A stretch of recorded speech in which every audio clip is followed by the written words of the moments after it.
Благотворителен концерт организира балетна формация Рона. Със средствата от концерта ще бъдат платени таксите за участие на танцорите в международен фестивал в Нови Сад. Концертът ще бъде утре вечер от 18:30 часа в залата на читалище Заря.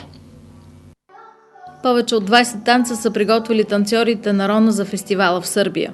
Целта на този благотворителен концерт е да подпомогнем всички танцори, които ще пътуват на Международния фестивал в Нови Сад, който се провежда на 24 и 25 ноември.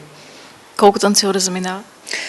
Все още не мога да кажа точно колко, защото се надяваме утрешния ден да бъде решителен за това колко деца ще заминат, но мога да кажа, че 300 лева струва издръжката на децата за тези 4 дни, през които те ще бъдат в Сърбия, като нашата цел е да съберем средства за таксата участие.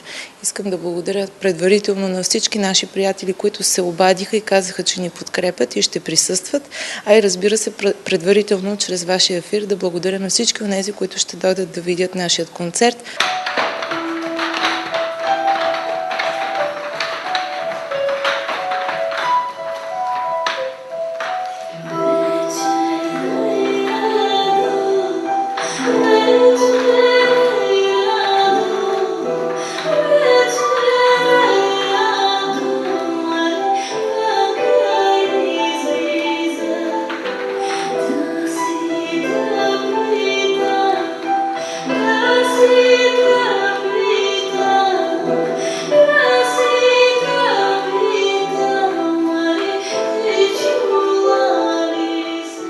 Над 40 деца танцуват в балет Рона. Те са носители на многобройни отличия от национални и международни състезания.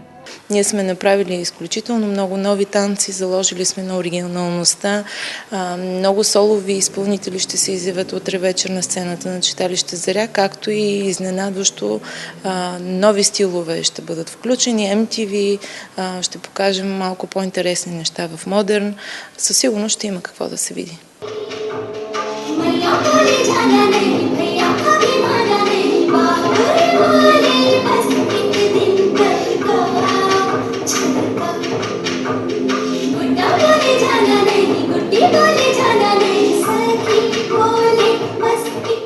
Всички, които искат да помогнат на танцорите, за да заминат за Международния фестивал в Нови Сад, могат да се насладят на танците утре от 18:30 часа в залата на читалище Заря.